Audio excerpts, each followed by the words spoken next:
Hello, Om Namah Shivaya. मैं हूँ Shivangi Shulata Chatterjee. Welcome in my channel Shulata's open window.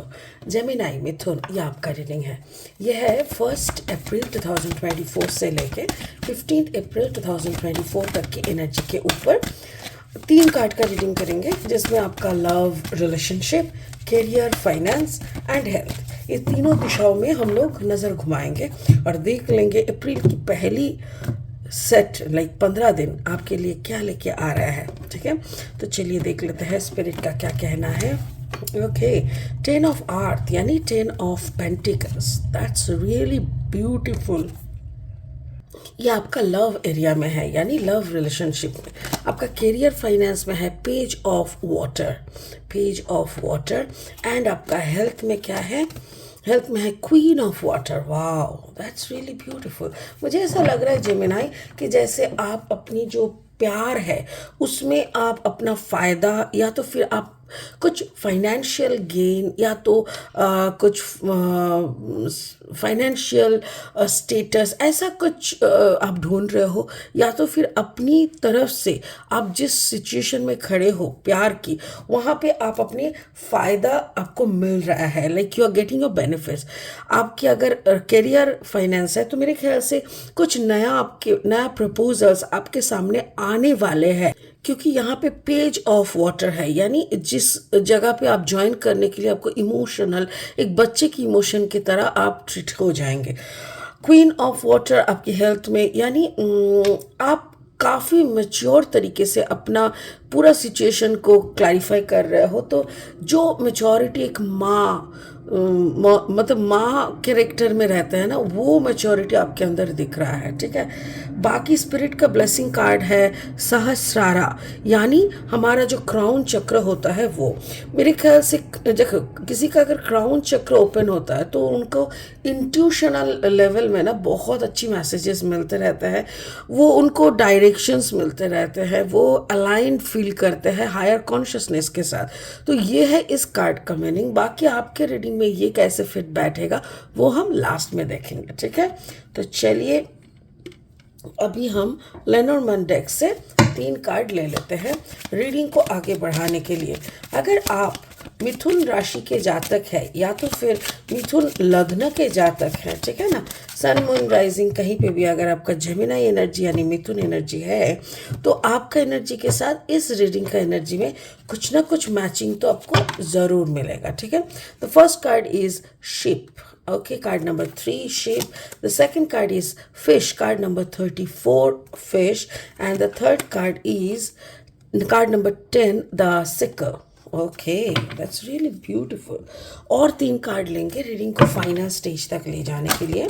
अगर आप नए हो ना मेरी चैनल पे, मुझे सुनते हुए आप इंजॉय करते हो, मेरी कंटेंट भी आपको काफ़ी यूज़फुल एंड हेल्पफुल लगते हैं, तो देर किस बात की है, प्लीज़ मेरी चैनल को सब्सक्राइब करके बेल आइकन को दबा देना. ठीक है, ताकि मेरी बनाई हुई हर एक वीडियो आप तक पहुंच जाए. और इस वीडियोस को ज़्यादा से ज़्यादा शेयर करो उन लोगों के साथ जिन लोगों को ऐसी गाइडेंस की ज़रूरत है. और हाँ, आप खुद वीडियो देखने के बाद जाते जाते एक लाइक ज़रूर दे देना. ठीक है, तो चलो जेमिनाई देख लेते हैं. First card is king of pentacles, and the second card is 5 of wands, and the third card is the high priestess. Okay, sorry बाहर की आवाज़ के लिए, I am really sorry. Okay, आपका लव एरिया से हम शुरू करेंगे. 10 ऑफ आर्थ यानी बहुत ज़्यादा मटेरियलिस्टिक सोच, बहुत ज़्यादा मटेरियलिस्टिक भाव यानी मेंटालिटी, और काफ़ी अच्छा अबांडेंस में आप बैठे हो. मेरे ख्याल से आपकी जो ये एक लव लाइफ का कार्ड है, लव एंड रिलेशनशिप. मेरे ख्याल से आप ऐसा कोई रिलेशनशिप ढूंढ रहे हो जहाँ पे you will get financial benefits, जहाँ पे आप एक राजरानी के तरह आप बैठे, मतलब आपका पोजीशन होगा, और एक राजा आप एक्सपेक्ट करते हो मे बी, या तो फिर एग्जिस्टिंग जो भी आपका लव है आप उनसे ऐसा ही ट्रीटमेंट सोचते हो या तो एक्सपेक्ट करते हो. बट मुझे नहीं लगता कि आपको ऐसा ट्रीटमेंट मिलता है. एक तो हो सकता है कि आप कोई लॉन्ग डिस्टेंस रिलेशनशिप में हो जेमिनाई, आप एक कहीं और वो कहे, मतलब जैसे दोनों दो दो दिशाओं में हो सकता है, इंडिया के दो पार्ट में, या तो फिर दोनों दो कॉन्टिनेंट में, वो वहाँ का राजा है। आप अपनी जगह पे काफ़ी अबांडेंस में हो, आप भी रानी के तरह ही हो, बट मे बी जितना मुझे कार्ड्स बोल रहा है, आई थिंक अभी तक आप दोनों का मुलाकात हुआ नहीं है। Like you are dreaming of your king and the person is also dreaming of their queen, but और दोनों अलग अलग दिशाओं में बैठे हुए हैं, अलग अलग दुनिया में है, लाइक अलग कॉन्टिनेंट हो सकता है, अलग देश हो सकता है, बट दोनों दोनों की जैसे सपनों में दीदार करना, वेटिंग फॉर ईच अदर, ऐसा लग रहा है।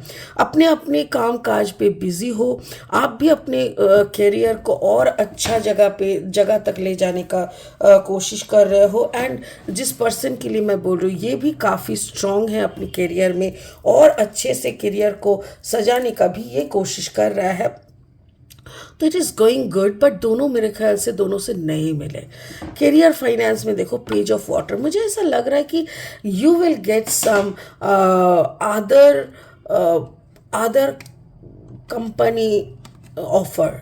पकड़ लो, आप अभी जिस कंपनी में काम कर रहे हो, ठीक है, उस कंपनी में आप बहुत सालों से हो, बहुत अच्छा आपका रिम्यूनरेशंस है, आप बहुत अच्छे पोजीशन में हो, बट वहाँ पे ना एक डील है, जैसे एक बॉन्ड में आपको साइन करना पड़ता है जब भी आप ज्वाइन किए हो, कि you have to work for certain this much year.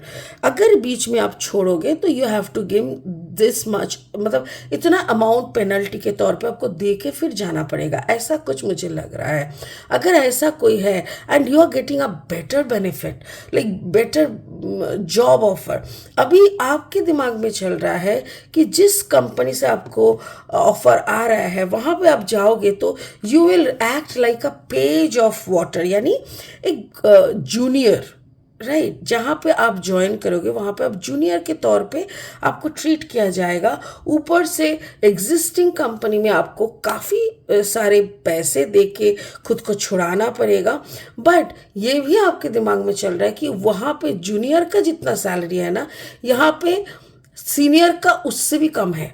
तो ये भी एक चीज़ आपके दिमाग में चल रहा है, and back of the mind ये भी चल रहा है कि इस कंपनी से निकलने के लिए शायद आपको थोड़ा रूड होना पड़े, शायद आपको कुछ ऐसी एक्शंस लेने पड़े जो शायद आप इतने सालों में कभी सोचे भी नहीं थे, because you are happy with your existing company, आप खुश हो, आपको कोई कमी नहीं है। बट देखो, बेटर कौन नहीं चाहता, तो आपके सामने जब बेटर आ रहा है तब आपको ये लग रहा है कि मैं कैसे इस कंपनी को बताऊँ, इस कंपनी को बोलेंगे तो इतनी सारी रूल्स रेगुलेशंस, फिर एक झमेला भी हो सकता है, बातों बात हो सकता है, बट यकीन मानो आपको बोलना तो पड़ेगा। अगर आप उस बेस्ट कंपनी में जाना चाहते हो, और सिर्फ बेस्ट कंपनी में जाने का नहीं है, जैसे आप उस बेस्ट कंपनी में जाओगे तभी जाके आप उस कॉन्टिनेंट या उस देश तक ट्रैवल करोगे जहाँ पे आपके लिए आपका पर्सन वेट कर रहा है।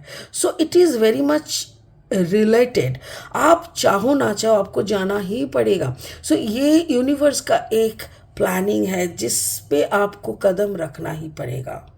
मेरे ख्याल से ये जो ऑफ़र है आपके पास मई से जुलाई के अंदर आनी चाहिए।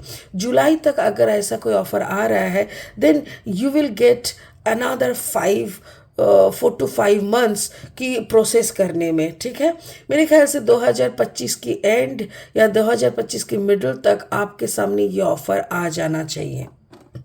आपका हेल्थ, जेमिनाई, अभी आप काफ़ी दिनों से काफ़ी खुद को काफ़ी मैच्योर तरीके से ट्रीट कर रहे हो, जैसे कि आप बहुत कुछ समझ चुके हो। ऑब्वियसली आप समझ चुके हो क्योंकि उम्र के साथ साथ, एक्सपीरियंस के साथ साथ, ज़िंदगी की तजुर्बे के साथ साथ हम हर कोई मैच्योर होते हैं, आप भी हो रहे हो। और आपकी मैच्योरिटी के साथ साथ आप अपनी पुरानी कुछ चीज़ों को कंप्लीटली उखाड़ के फेंक रहे हो। It can be your habits, bad connections, toxic relationship, कुछ भी हो सकता है। ये सब आप कर रहे हो और आपको ना अंदर ही अंदर एक सुकून महसूस हो रहा है। जैसे एक टॉक्सिक रिलेशनशिप में आप थे और आप उसको लेके बहुत झेले, लाइक पहले तो पागलों की तरह लड़ाई मारपीट झगड़ा ये सब। फिर जब आप दोनों मतलब डिसकंटिन्यू करने लगे, दोनों में डिटैचमेंट आ गया, उसके बाद भी आपके दिमाग से वो सारी पुरानी यादें जा नहीं रहा था, सो आप कैरी कर रहे थे। सो फाइनली मुझे ऐसा लग रहा है from October, last October onwards आप धीरे धीरे धीरे धीरे उसको ना उखाड़ के फेंकना, फिर अंदर ही अंदर थोड़ा मेडिटेशन करना, खुद को काम एंड क्वाइट कर लेना, खुद की पहचान समझ लेना।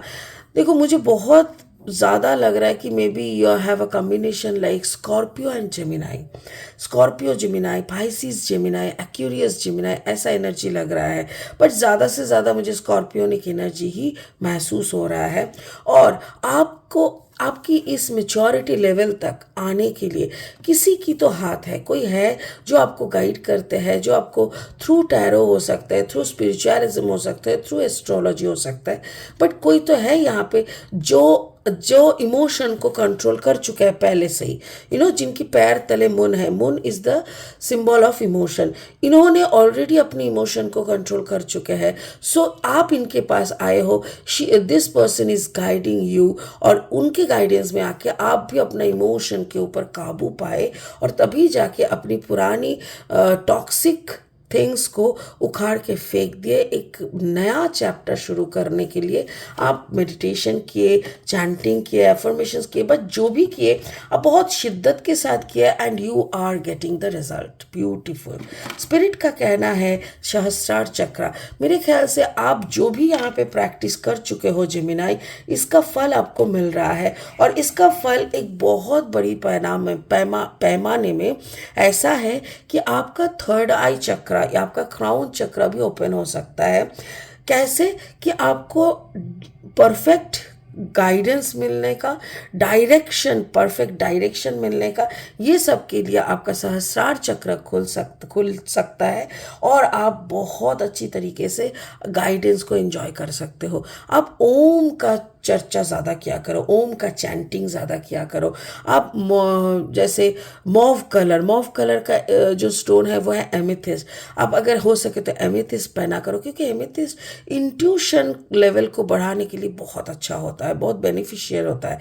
तो आपके लिए यही मैसेज है, यूज़ एमेथिस्ट। आप मेडिटेशन भी थोड़ा कीजिए, एंड ओम के ऊपर चैंटिंग ज़्यादा कीजिए। ओम नमः शिवाय हो सकता है, सिर्फ ओम हो सकता है, तो आप इसके साथ थोड़ा खुद को अलाइन कीजिए, एंड यू विल गेट बाकी जो काम है ना वो ऑटोमेटिकली होने लगेगा। आपको कहीं पे भी अपना सरदर्द करने का ज़रूरत नहीं पड़ेगा। Wow Gemini, you are blessed. सच में यहाँ पे जितना गाइडेंस मुझे समझ में आ रहा है, यही कह रहा है कि यू आर ब्लेस्ड। आप अब बस करते जाओ, चलते चलो, आपका काम होता जाएगा। Wow that's really beautiful. ठीक है, इसी उम्मीद के साथ, इतना खुश मैसेज के साथ इस रीडिंग को यही ख़त्म करते हैं। फिर मिलेंगे बहुत जल्दी बहुत इंटरेस्टिंग वीडियोस के साथ। तब तक के लिए आप ओम नमः शिवाय का जाप करते रहे। Thank you so much, bye bye.